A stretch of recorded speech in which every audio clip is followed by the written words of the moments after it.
Qu'est-il arrivé au journaliste camerounais Martinez Zogo? Il avait été enlevé avant d'être vraisemblablement torturé. Les enquêteurs ont procédé hier à des perquisitions chez l'homme d'affaires Jean-Pierre Amougou Belinga. Les éléments rassemblés contre Jean-Pierre Amougou Belinga sont accablants. Des détails rapportés par Justin Dunway, le chef du commando ayant reconnu avoir tué le journaliste. Des révélations qui, selon RSF, confirment l'hypothèse d'un crime d'État et remettent en cause la crédibilité même de la machine judiciaire camerounaise. La volonté est simplement de dissocier les tortures subies par Martinez de sa mort. On essaye de gagner le temps pour oublier l'affaire. On ne peut pas le gérer comme un dossier ordinaire. Ce dossier n'est pas un dossier ordinaire.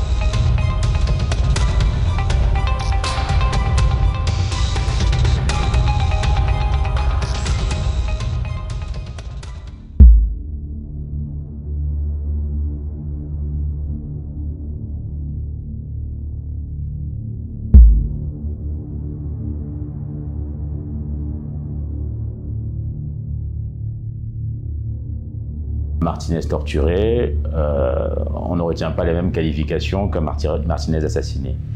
On veut ici nous faire croire que finalement Martinez, après sa torture, il est rentré chez lui, il a eu un AVC, il a eu un palu, c'est de ça qu'il est mort, et non pas des actes de torture. Nous sommes quand même sidérés par les faits qui ont été retenus. Les actes qui ont été faits sur lui ont pu provoquer la mort.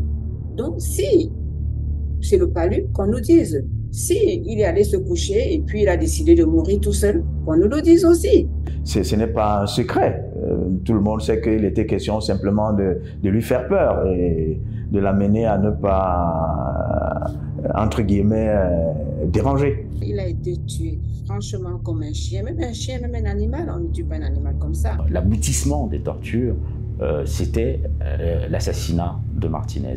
Abouti à cette qualification, laisse penser bien évidemment qu'il n'a pu qu'y avoir des pressions et des manipulations dans l'enquête. On sait qui a commandité le maître, on sait le ou les auteurs, on connaît, ça on va pas se le cacher. L'État sait qui l'a fait. Dès le départ, le sentiment que j'ai, mon client et moi d'ailleurs, c'est que on essaie de mettre cette histoire sur sa tête. Mais à quel intérêt il avait? Pour dire qu'il pouvait ôter la vie à un journaliste dont il ne connaissait ni d'Adam ni d'Ève. Quel intérêt il avait?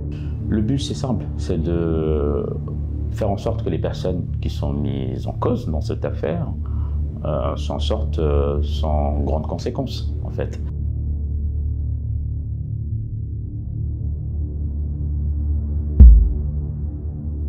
Les gens se posent bien la question et ils se demandent pourquoi est-ce que ça traîne, qu'est-ce qui cache, qui on veut protéger, quoi. La crainte principale, c'est que l'enquête ait une fin identique aux précédentes enquêtes menées dans le cadre de ce type d'affaires. Lorsque vous avez les plus hauts responsables d'un service de renseignement qui sont, entre guillemets, impliqués dans un dossier comme celui-là, je pense que on devait y aller avec prudence. Ça les fait quand même gagner du temps.